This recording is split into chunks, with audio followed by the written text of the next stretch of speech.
perspective, or you can say perspectives, psychoanalytic perspective by Sigmund Freud.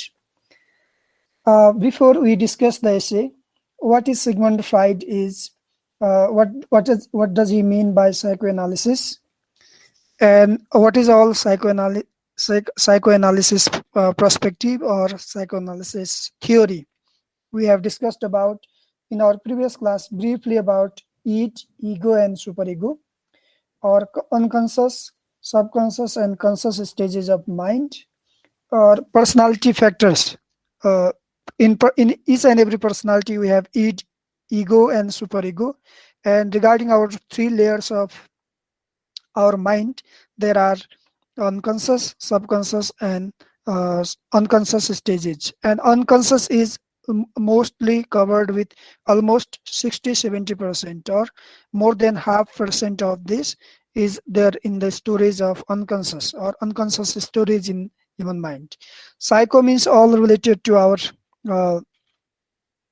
let's say mind, or that related to mind, or whatever we have in our mentality, and this is how that is shown or reflected into behaviors. And together, mind-body behavior is just reflected or studied in it. Mind-body relation or mind-body, like we can see in Katharina's case as well, she has been suffering with the hysteria or this trauma that has the mental trauma, the burden in the mind that has been reflected or shown into her behavior or her bodily parts, let's say. Am I audible? Yes, sir. Yes, sir. Okay. So, as we have already have discussed on the information about Sigmund Freud as well. Simply, he is known as the father of psychoanalysis. There are others like Lacan is there. There are so many other psychoanalysts, but just Sigmund Freud geared of this and just initiated, worked more and contributed more in the field of this psychoanalysis to establish it as one of the broad area of psychology that has been studied in psychology. So Freud is that's why Freud is known as father of psychoanalysis. And this psychoanalysis focuses on the unconscious aspect of personality. We mainly talk about unconscious because there is subconscious, there is conscious stages of personality as well. But unconscious stages, what actually happens and why this has covered more portion of our personality aspect. This is what we discuss here. Freud has contributed greatly, or his greatest contribution was essentially the founding of discourse community in 1990s. That discourse community, he established this discourse community, and with this rigorous and painstaking this kind of contribution, regular continuous contribution, just established the discourse community that is simply known as, or which we label as it as the psychoanalysis or psychoanalysis analytical theory.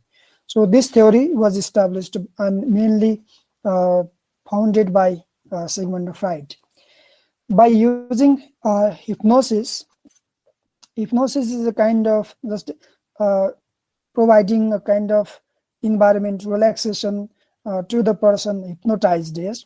So by using this hypnosis in his interview or through his discourse, Freud and Breuer they carried out this first initiation or first study or first publication of this psychoanalysis based on the cases they studied, and both of them demonstrated that many of the nervous symptoms, these nervous symptoms of hysteria were traceable not to a physical cause. In 1980s to 1990s, before then, if we go through this, the cases of hysteria, if you look at, then you can find out from very early period, and There are so many different perspectives, different ideologies of on this case, or the hysteria, symptoms of hysteria, what hysteria is, and so on. So earlier findings were different, and they just these two writers, or these two researchers, or these two experts, or these two uh, let's say researchers here, they demonstrated that many of the nervous symptoms of hysteria were traceable. They were just traced. They were found not to a physical cause, but to a early childhood trauma. And there is still, we find some difference regarding Freud and Brewer again, but their uh, common finding conclusion is the cases of hysteria were not traceable to physical cause, but to early childhood trauma, and mainly Freud focused on it more.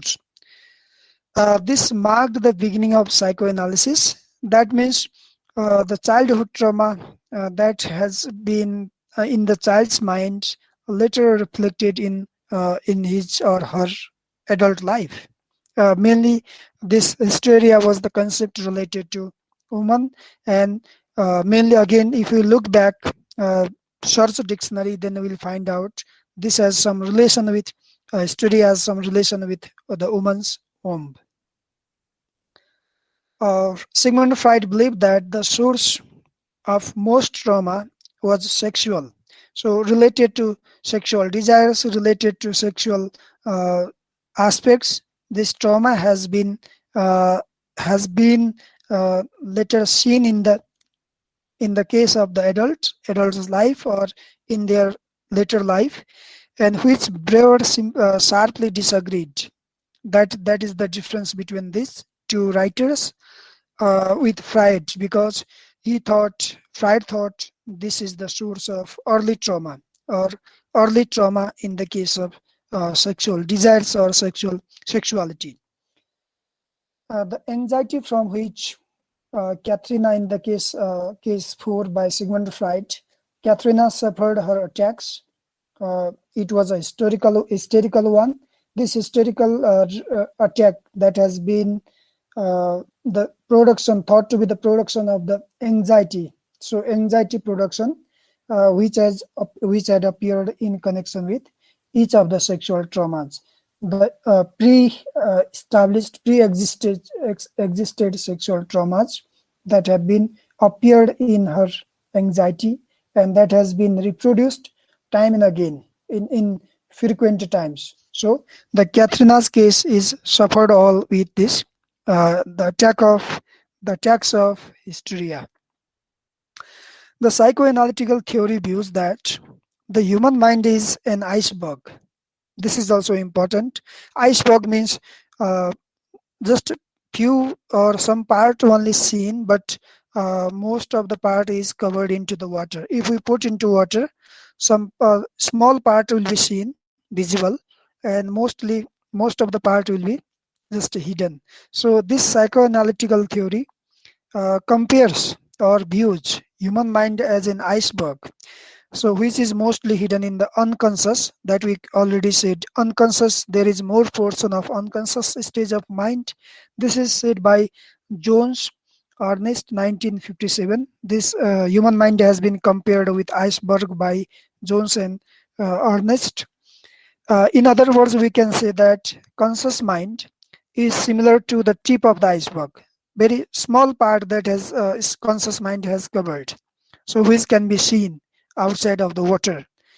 The unconscious is mysterious. The unconscious side is mysterious, and it is hidden as well. So this has stored our so many our beliefs, so many our trauma, so many our traumatic cases, so many of our suppressed cases. So in this case as well, in this early childhood cases, if sexual desires, if sexuality is all repressed or suppressed in the child's mind, then it is reflected in his or her adult life. So this trauma is again the part of hidden part, that is stored in the unconscious stage of mind. So sometimes we uh, we express some faults, and that is again the production of unconscious stage of mind. So this is how psychoanalytical view or psychoanalytical theory observes and looks at our human mind. Then after, the unconscious is also the aspects of person's personality. We say personality because uh, unconscious stage has mostly guided to the person's behavior. So what is in unconscious stage of mind, that through this guidance they have their uh, activities that have been reflected in the life, in everyone's life. And to this unconscious stage of mind, person remains always unaware, because they are, whatever he is performing, whatever he is doing, this is all as he is guided or she is guided with this unconscious stage of mind. So they remain unaware of it. There is no awareness, there is no consciousness in it, in this part. The conscious part is that which is always the person is aware of, is conscious of. And the pre-conscious part is not in immediate awareness, but it is accessible though later in the stage. So pre-conscious, or you can call this subconscious, we immediately may not be conscious about it, but time, in course of time, we may be conscious, or we may have awareness regarding this. So we have discussed here three stages, or three layers of personality aspects, which have been which have been also discussed in the as the part of psychoanalysis theory. So this essay aims to discuss Sigmund, mainly what Sigmund means here, what Sigmund has carried out, how has he carried out his fourth study or fourth case. Somewhere it is written third case as well, but third case was different. Again, that was on hysteria. So that was the case here. Just summarizing this psychoanalytical perspective, you should not forget these three things at least. A psychoanalysis by Sigmund Freud, who is known as the father of psychoanalysis.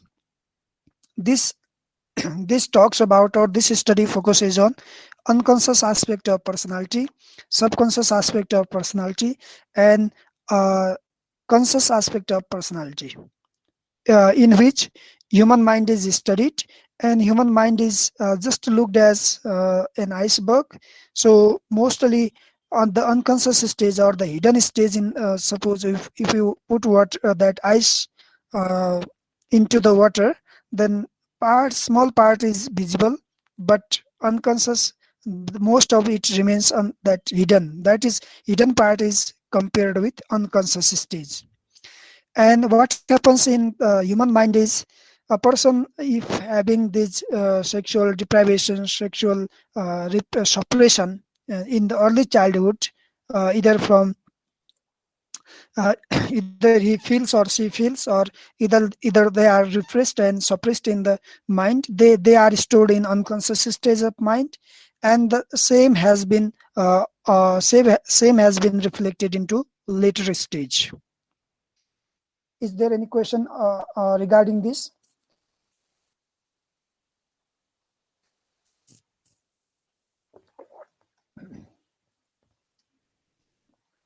Anyone else?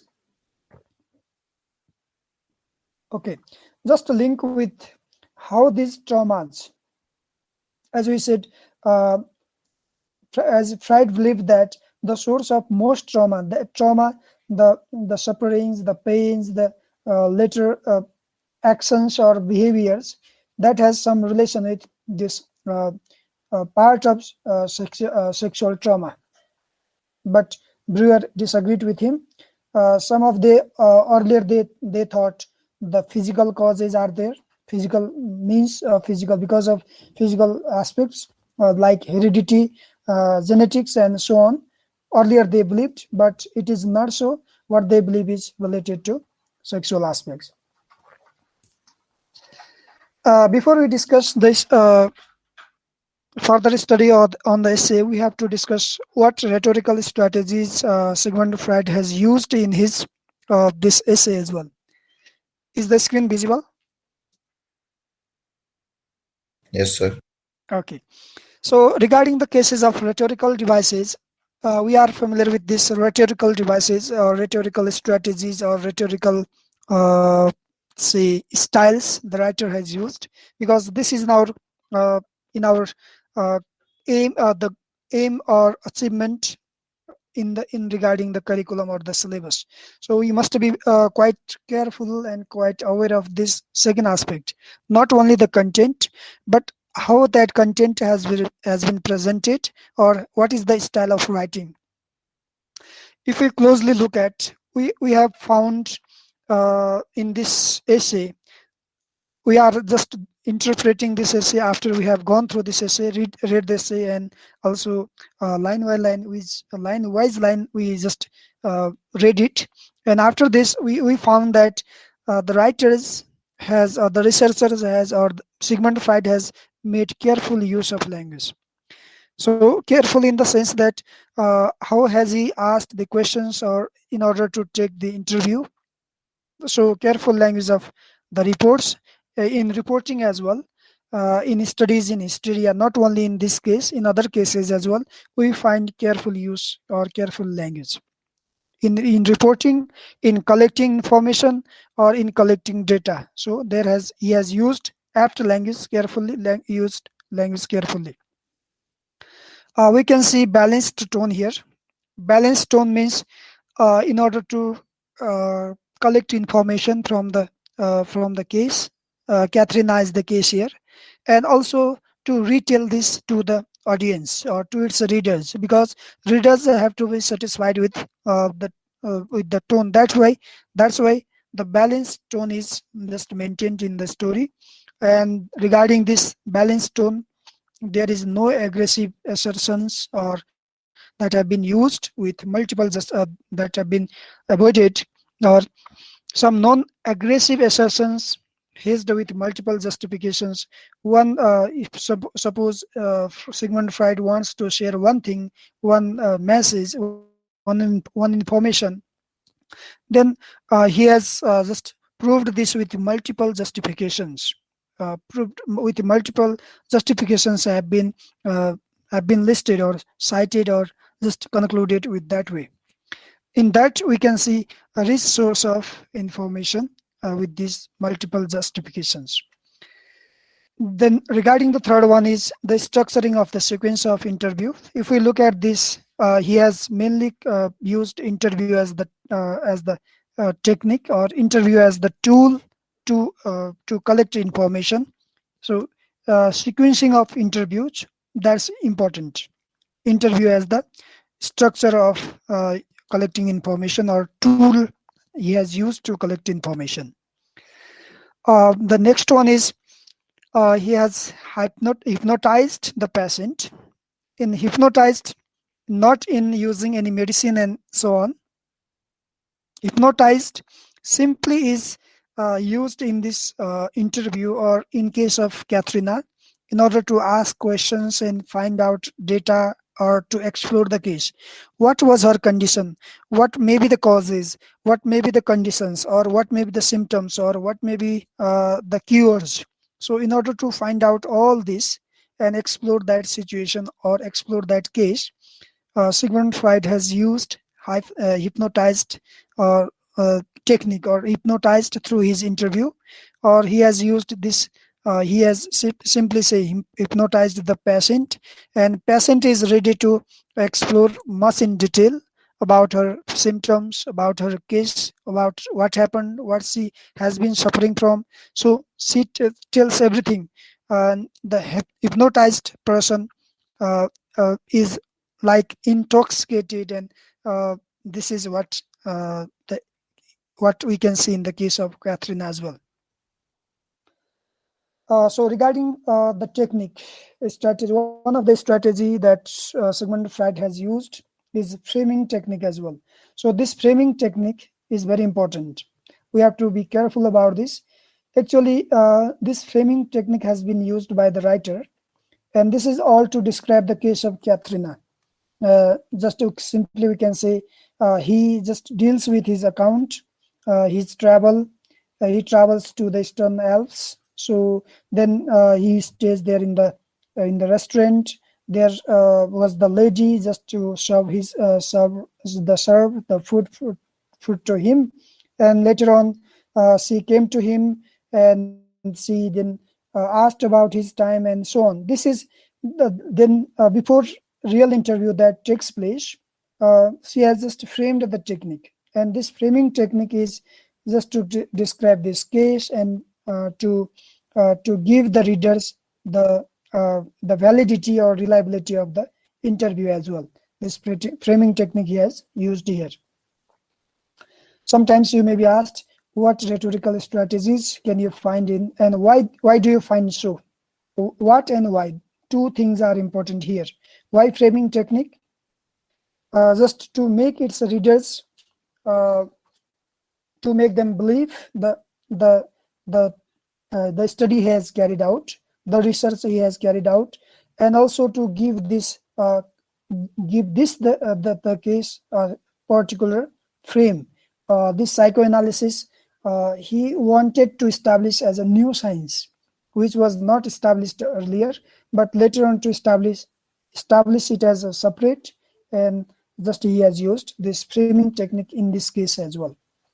Otherwise, he could simply describe the interview or just write the interview. But framing technique, if you see, in the beginning, this framing technique has been used.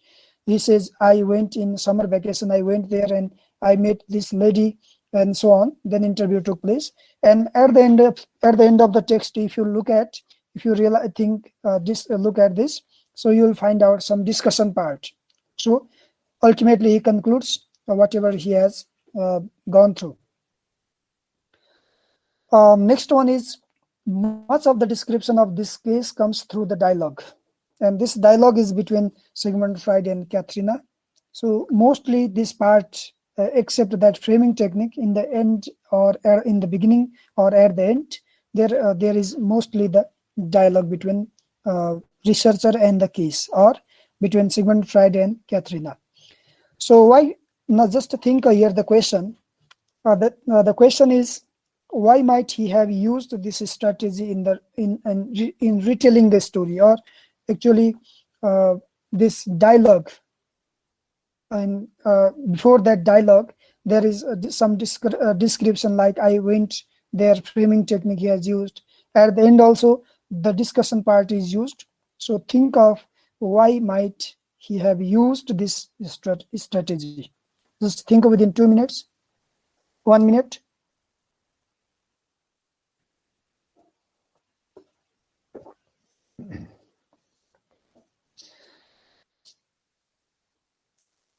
If you are familiar with this strategy, in retelling the story or in retelling what happened, and in retelling, let's say, his case that he has studied. So can you write the responses in the chat box, or can you unmute yourself and say something, share something, some of your opinions? Let's listen within a minute. Why might have he used this technique or this strategy?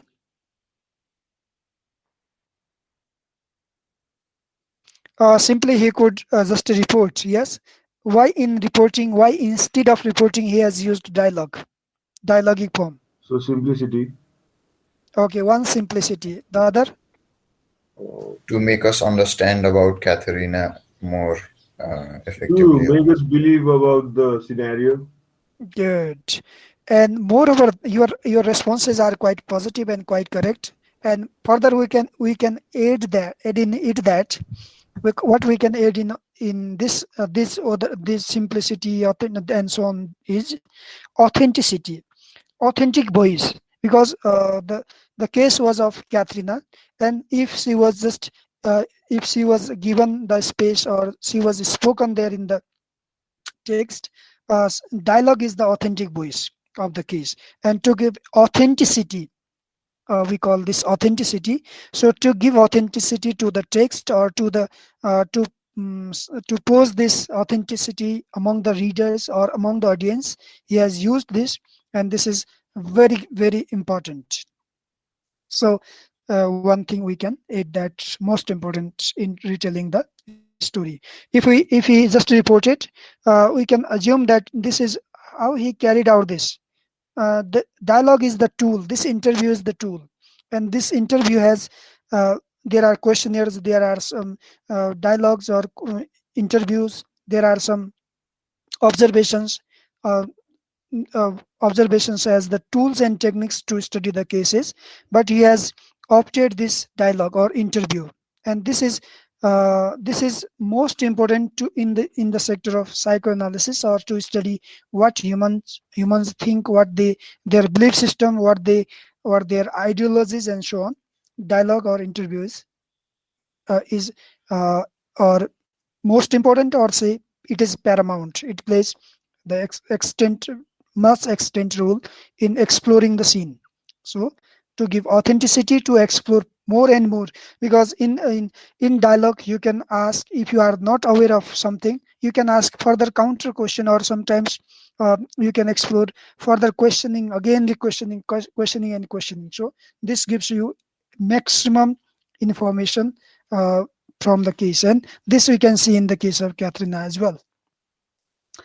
So the next one is he has used euphemism as well. Use of euphemism is one of the strategy used that has been used in the essay. Actually, this is an inoffensive word, or an inoffensive word or phrase that has substituted, or that has been substituted for one considered offensive, or one considers harmful, especially one concerned with these euphemisms are concerned with sex, death, religion, or excreta, and so on. Like one example we can see from paragraph 32 there in the text. I saw my uncle and Francisca. Uh, this is the sentence said by the said in her interview. I saw my uncle and Francisca. He was lying on her. So this lying on her has something meaning, though not to just make it polite and to make it at least inoffensive. He has used these kinds of euphemisms as strategies in different paragraphs. This is only one example, so you can just list other examples in the text, such examples of the use of euphemism, and just think why they have been used here in the text. So this sometimes for a short question you can be asked, list other examples that you can find in the text of the use of euphemism or the euphemism, and just give the reason why they have been used. So just list out them. The case of Katharina. Yeah, briefly we'll discuss about the case of Katharina. So far we have discussed what Sigmund Freud wanted to explore, and how did he explore that. The case Katharina here, in the Freud's conversation with a young woman, this has been reported in so many other studies as well, under the studies of Hysteria, Katharina's case, and there are other cases as well, very many other cases related to. So mostly 17, 18 cases, but this is case number 4 under the studies of Hysteria. And according to Brewer and Freud, 1895, 1895. Then later on, they 93 and 95. They wrote these books. Earlier publication 1953, and later publication 1995. So these studies, they study on hysteria, and they talk about causes or symptoms or cures, and or all related to hysteria. And this conversation with a young man, this provides an early account of the way the hysterical anxiety that can be seen in Katharina's case as well, and this might be structured and how it could be treated, how it could be structured, how it can be theorized, and how can it be treated, how can it be cured. So this study, the studies about hysteria are similar to the cure, the finding out, and treatment, or let's say generally understanding the symptoms and reasons, causes as well. This essay focuses on the case of Katharina, and this tries to show how the concept of anxiety was being delimited. There are so many other reasons maybe, but anxiety there in this case, anxiety is just looked out. They have been confined with anxiety as the main aspect, main reason, and this is how the anxiety has been delimited, and this delimitation is done because otherwise the case or the study becomes even wider and larger. By Frieden, the time he wrote about this case and how the work of elaboration in the treatment was starting to be conceptualized in psychoanalysis. So Freud was involved in this case, and he was trying to find out this anxiety that has been reflected in Katharina's case in her later or adult life when she was of 18-20 years of age, that has been seen in her case. And how can be that dealt in psychoanalysis? This is the part of this essay. It is clear that Katharina's anxiety was not independent of objects. It is not independent of objects, just amenable simply to a reaction, and that those objects were grounded in a particular structure of relationships that needs to be grasped theoretically. So what Sigmund Freud thought of is, it's a clear, uh, whatever the case she was suffering or the traumatic case she was having with her, it was not independent of objects, because there may be so many reasons. Objects were grounded in particular structure, the causes, the relationships of those causes, that needs to be looked at, studied theoretically, and he just tried to establish the theory, psychoanalysis. In order to establish that theory, just he studied the reasons, the causes, the objects uh, related to one's anxiety. Here, Katharina's anxiety case.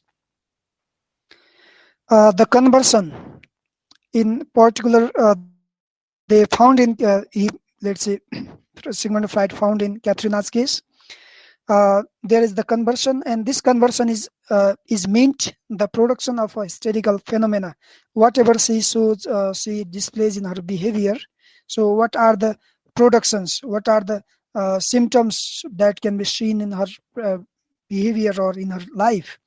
So this conversion did not occur immediately after the trauma, the very initial, the later stage, but this conversion that took place, the pre-symptoms, let's say, that took place after an interval of incubation period.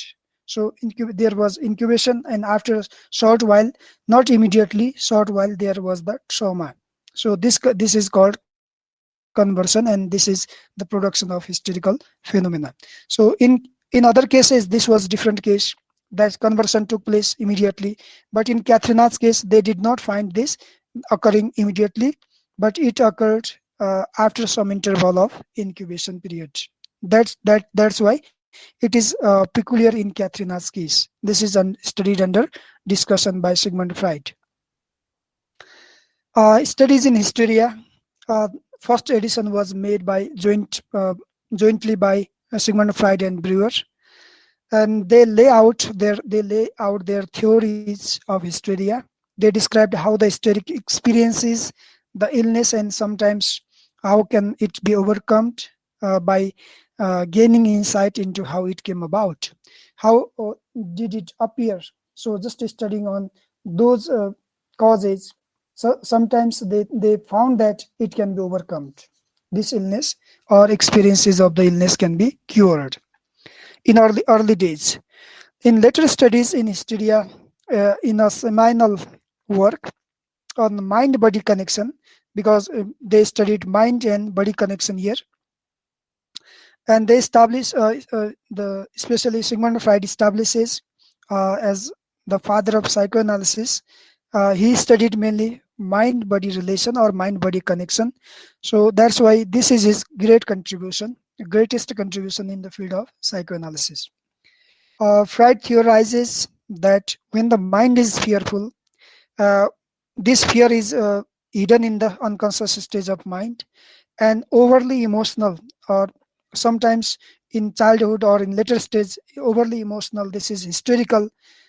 Also, this is the part of emotion. This is the part of mind. Or when mind is fearful and overly emotional, a person might imagine experiencing disease symptoms. And same is the disease that is reflected in one's behavior, that is hysterical. In case of Katharina, just we look at demographic case. Katharina, whose real name was uh, Aurelia Oman Kronich, but now here has been renamed as Katharina. She was uncovered by this real name was uncovered by Peter Schwallis in 1988, and she was born on January 9, 1875 in Vienna. So he studied, Sigmund Freud later studied the same case. That's why we can say this is a real study of the case of Katharina. And she died on September 3, 1929 in Resecno. And her case was the third discussed by Sigmund Freud in the Studies in Hysteria 1895 G. In that was 4 books were published, but under this fourth publication under D, this is said this was the third case, but actually in our books it is written as the fourth one. So let's take this as fourth case study. Third was of Anna, perhaps. What can you see on the topic here?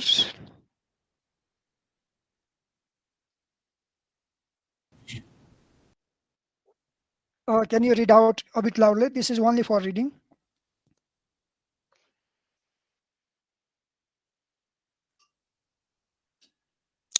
All about it. Read further.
Yes, thank you. So when he just studied this, when he later after some time, he wrote a letter to William Fliess, one of his friend, expert, colleague, and as one of the singers named here, Britain, Marlborough, the Britain singer, he was traveling and he was just singing, he was just thinking of the song. So same addiction is there in me. What is this? The etiology of neurosis. This persuaded me wherever I went, and it never give up in my mind. So he just initiated the case of his innkeeper, daughter of innkeeper. He just went for his summer vacation, and he met her there, and this became the good case for him. Then he said, I might have some improved consultation. Asked the uh, asked the daughter of the innkeeper. Then she complained about the suffocating condition, suffocating feeling. Also, she came to let me know as accompanied by the vision of terrifying face. She actually did not notice this terrifying face, but she imagined this was his uncle's and so on. She told all about this. I cannot guess this. I cannot try to find out this transplant hypnosis on to these altitudes, 6,000 uh, meters high in that altitude. He could not venture this to find out, but perhaps I might succeed He has this conviction, he has this confidence to with a simple talk. So simple talk he has done that, expressed in the form of retelling the story and just including the conversation with Katharina. I should have to try a lucky guess. Good conclusion. I had found often enough that in girls. So he has found in other cases as well. Anxiety was the consequence of the horror by which a virginal mind is overcome when it is faced with the first time with the world of sexuality. When they grow up, the suppressed feelings, the repressed feelings, this anxiety earlier that has been repressed in their unconscious mind, then this is they face with this in their world of sexuality when they grow up. This is what I have found in other cases as well. This is what he calls anxiety, and same anxiety that he found in the case of Katharina as well. As they come to the conclusion of the case by Freud, just simply he concluded at that time she had carried about. How many of you are listening? Can you just write yes or raise the hand in the chat box? I'll look at this later. I'll look at after the class. How many of you were there in the class and listening us? Can you just simply write yes only?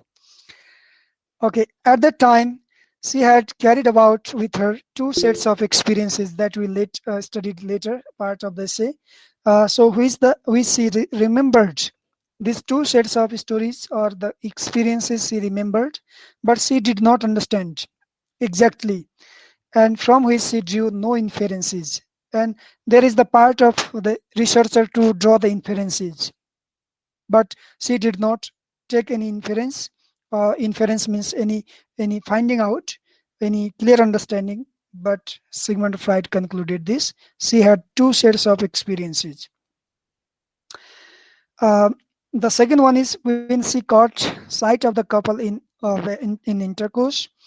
She at once established a connection between the new impression and these two sets of recollections. So she saw this sight, um, Francesca and her uncle, and just she said lying on her, and this she established at once the connection between the new impression. She had new impression, this scene, and then these two sets of recollections as well. She began to understand them at the same time to resist them up. Look at this is good point. One experience, the first one is she established the connection as new impression, but at the same time she resisted them. No, it cannot be. She is in like the delusion, or in the case of dilemma, in that she could not get this clear understanding. So there then followed a short period of working out of incubation. Am I audible? Yes, sir. Okay. Sometimes it is really difficult to find out if I'm still connected or lost due to the network fluctuation. Okay, thank you. So there then followed a short period of working out of incubation period, after which the symptoms of conversion, the production of the hysteria, the conversion set in like vomiting as substitute for normal and physical disgust. So this she has the vomiting and she vomits. This is the substitution. Something disgust has been substituted. This disgust that has been reflected through the vomiting. So this physical disgust, this moral disgust, she was not. She was fed up with their sight, yes, intercourse, and she then found it. She resisted it, and it is not moral, not good. She had just created in her mind the physical disgust, and then the symptoms of production, the symptoms of let's say conversion, that is set in, and then she got this vomiting as well. So this is the substitution. Uh, Short period after a while, even not immediately, after a while, after thinking and just looking, reflecting back. This solved the riddle. So she had not been disgusted. She had not been disgusted by the sight of the two people, but by the memory which that sight had stirred up in her. So she frequently this frequently triggered in her memory, not the very immediate sight. This disgusted him, and this memory stirred up came in her mind time and again, and this disgusted him, and that's why that has been substituted in other forms. If you look at this sexual etiology of neurosis, at this time Sigmund Freud was greatly excited by his discovery of the sexual etiology of neurosis, but he was unable to convince his friend or Joseph Breuer of its validity. So there maybe he just assumed a sexual aspect is the main reason for this trauma. Just he expressed this to his friend, but he was not ready to accept him. He also introduced the theory of hysterical proton, pseudo or a primal sexual scene that has been overlooked and whose memory is reawakened by recent sensation. He just had the discourse with his friend, another psychoanalyst. As Freud noted, this resembled what Charcot liked to describe. If you look at in the text at the end of the at the end of the paragraph or at the end of the discussion, you will find out Charcot, their description, the period of psychical working out in page number is in 130, paragraph number 134, which separated the trauma from appearance of symptoms. So Freud even found somehow different than Joseph Breuer and Charcot, and his main focus was on sexual etiology of neurosis. How can be that cured? Katharina's cure was similar, not so much to an analyzed case of hysteria. In case 1, in case 2, case 3, they have just reflected different cases of hysteria. This was in regarding the treatment or cure. It was not similar to the cases of hysteria as the case solved by guessing. Simply, this may be the reason or that may be the reason. Not it was. Sigmund Freud noted that whose work as the hypnotist made him seem more like a magician than a scientist. In this case, as we see, he hypnotized the case, or he hypnotized Katharina. Just he explored the condition, not only guessing.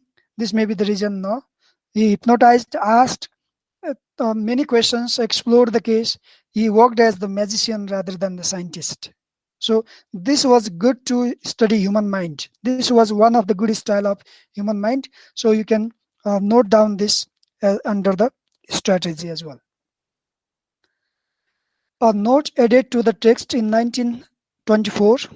At the end footnote, we can see this in the text.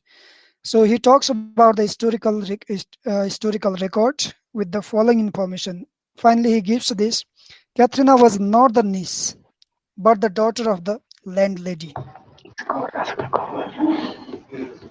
The girl fell ill, therefore, as a result of sexual attempts on the part of her own father.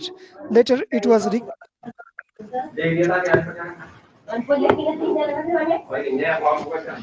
Amit, तिम्रो mic on छ. okay. So perhaps it is not the time for the lunch. Okay. Yeah. Later on, they corrected this study in 1924 when just he restated that looking at Katharina's case, she was not simply she was not the niece, but the daughter. She assumed from her outlook, from the interview, she found this daughter of the landlady.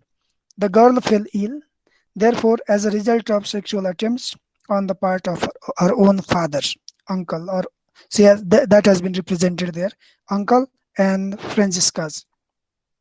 So after all, Katharina was repressed with these sexual attempts in her early childhood, and later that has been reflected in her trauma, in her behavior in the later stage of life. So that has been found out. And this much for today regarding the case. If there are any questions,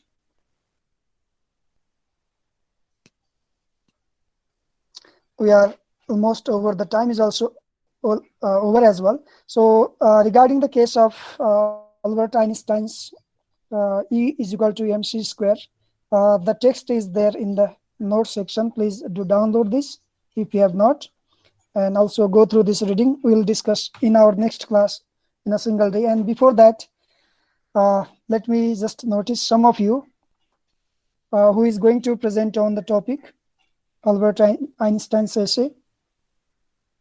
Write your names. That will be marked for your internal evaluation as well. So make these frequent and regular presentations. Can you write your names in the chat box?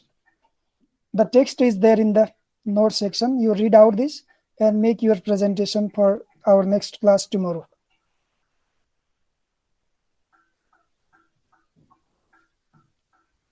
Okay, should I let you know according to your names? Subheksha, will you present on this topic? Subheksha, Riba, and who else? Amit.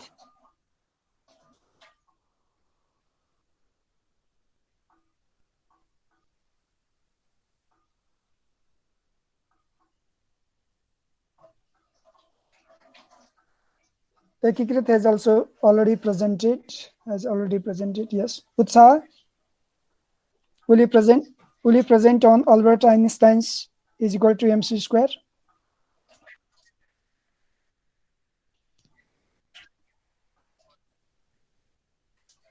Okay, you will present that the same topic in our next class. Mayuk. Yes, sir. Okay, Mayuk and Riba. Mayuk, Riba, Amit, and Subheksha, they will be presenting on this in our next class tomorrow. So read the text and prepare for your presentation. Okay? Sir. Yeah. I am present. I think. Okay, yes. Subheksha, you will be presenting on this next essay by No, Albert. sir. I think you marked my attendance as absent. So. No. It has you have been recorded here as the present. So Okay. just prepare for this. Riba, are you there? Riba, are you there? Amit? Okay, Riba, also you prepare on this topic for your presentation tomorrow. Riba, Subheksha, I have written the names here. Riba, Subheksha, Amit, and Mayuk. We'll have 4 presentations, short presentations though. But everyone read this essay today, and we'll have some discussion. We'll complete this in our single class, next class. Okay, this much for today. So thank you, everyone.